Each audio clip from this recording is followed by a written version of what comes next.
Hello বন্ধুরা, বাংলাদেশ আর আফগানিস্তানের টি-20 সিরিজে বাংলাদেশ তারা সাবান পাউডার ছাড়াই আফগানিস্তানকে ধুয়ে দিল। আর ঠিক এইভাবেই 2018 সালে আফগানিস্তান তারা সাবান পাউডার ছাড়াই বাংলাদেশকে এভাবেই ধুয়ে দিছিল। আর ঠিক সুযোগ পেয়ে বাংলাদেশ তারা সাবান পাউডার ছাড়াই আফগানিস্তানকে ধুয়ে দিল। আর কি ধোয়া গো, দেখলে পুরো চোখ জুড়িয়ে যাবে। আমার কিন্তু চোখ জুড়িয়ে গিয়েছে, কারণ এইভাবে আফগানিস্তানকে হয়টাস করতে পারবে আমি এটা জীবনও ভাবি নাই। আর আমরা কোনো সময় বাংলাদেশের কাছে আশাও করি নাই যে এভাবে হয়টাস করতে পারবে আফগানিস্তানকে। যাক, বিষয়টা অনেক ভালোই হয়েছে। আইরে কাকা, আমরাই তো হয়টাস করমু, কারণ আমরা ছাড়া ওগো হয়টাস করতে পারবে কেনা। আর আমরা তো এবার ওগোদেরতে প্রতিশোধ লইলাম, কারণ ওরা তো 2018 সালে আমাগরে এইভাবেই হয়টাস করছিল। আর সেই সময় ধরেই তো আমাদের মনে একটা খবর রয়ে গেছে যে আমরা যেদিন সুযোগ পাবো ওদেরকে খাইয়া দিমু। আর সেই জন্যই তো দাদু আজকে সুযোগটা পাইছি, অমনি খাইয়া দিছি। আর তার চাইতে বড় কথা হচ্ছে যে আমি অধিনায়কের দায়িত্ব পাইয়াই এত বড় একটা জয় এনে দিলাম। আর এই অধিনায়কের দায়িত্ব যদি আরো আগেই দিত তাহলে তো এশিয়া কাপটা আমার হাত থেকে মিস হয়ে যাইত না। যাক, তারপরেও কোনো সমস্যা নাই, কারণ আমি প্রথম অধিনায়কের দায়িত্ব পাইয়াই প্রথম টি-20 সিরিজে এত বড় একটা জয় এনে দিলাম। কিন্তু ওয়ানডের বিষয়টা আমি কইতে পারলাম না, কারণ ওয়ানডের অধিনায়ক কিন্তু আমি না। আর ওয়ানডে ম্যাচে যদি আফগানিস্তানের লগে হারে, ওই দোষ কিন্তু আমি ঘাড়ে লইতে পারবো না, কারণ আমি টি-20 তে অধিনায়ক আমার দায়িত্ব আমি পালন করে দিছি। আর বাকি যে ওয়ানডেতে কি হবে ওই দায়িত্ব আমি নিতে পারলাম না।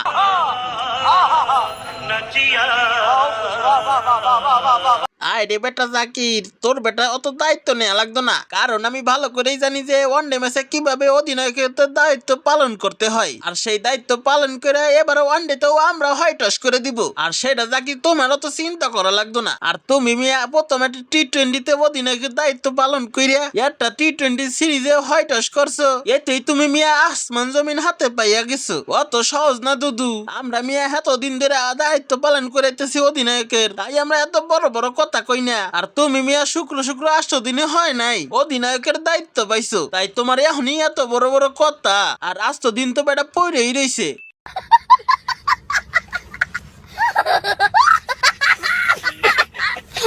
থাক, অত কথা কবু না। হন টি-20 তে তোমরা হয়টস করছো, এটা বিষয়টা ভালো লাগছে, কারণ তোমাকে জয় মানেই তো আমাকে জয়। এখন বাকি আছে শুধু ওয়ানডে ম্যাচে আফগানিস্তানকে হয়টস করা। সমস্যা নাই, তাতে আমরা সেটা পাইরেই মনে। আর সেটা মনে হয় আফগানিস্তানের প্লেয়াররা কেউ ঠেকায় রাখতে পারবো না, তা ওরা যত চেষ্টাই করুক না কেন।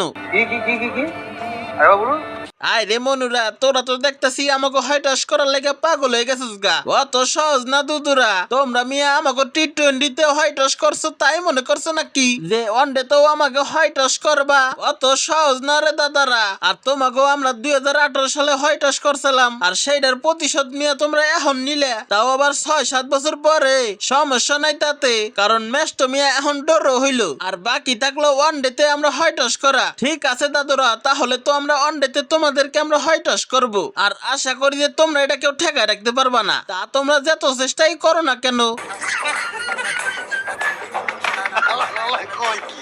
আরে মিয়ারা, আমাকে তো চেষ্টা করা লাগে না, আমরা তো মিয়া চেষ্টা ছাড়াই ম্যাচ জিতে যাই। যেরকম এই টি-20 সিরিজে আমরা কেমন করে তোমাকে হয়টস করে দিলাম, ঠিক দাদু ওইভাবেই তোমাদেরকে আমরা ওয়ানডে ম্যাচে হয়টস করে দিব। আর আমরা আশা করি যে তোমরা সেটা ঠেকায় রাখতে পারবা না। আর আসল কথা হচ্ছে যে তোমাকে মিয়া কোনো যোগ্যতাই নেই আমাকে লগে খেলা, নইলে মিয়া একটা ম্যাচ তো অন্তত তোমরা জিততা। আর তোমাকে যোগ্যতা নাই বলেই তো একটা ম্যাচও জিততে পারলা না। আবার কইতাছো যে ওয়ানডে ম্যাচে আবার সিরিজ জিতবা, সাথে আবার আমাকে সাবান পাউডার ছাড়াই অস করে দিবা। এইটা দাদু আমরা কিন্তু মানতে পারলাম না। আর তাই তোমাকে আবারও কই, টি-20 সিরিজের মতোই তোমাকে হয়টস করে এবার আমরা এই দুবাইয়ের মাঠ ছাড়মু। আর সেইটা আমাকে তোমরা কেউ ঠেকায় রাখতে পারবা না, তা তোমরা যত চেষ্টাই করো না কেন। তো সুপ্রিয় দর্শক, ভিডিওটা আজ এই পর্যন্ত। কি যদি ভিডিওটা সামান্য পরিমাণ ভালো লাগে থাকে তাহলে লাইক করুন, কমেন্ট করুন। পরবর্তীতে মজার মজার ডাবিং ভিডিও পেতে চ্যানেলটিকে সাবস্ক্রাইব করে রাখুন। তো আজকের ভিডিও এই পর্যন্ত। কি আল্লাহ হাফেজ।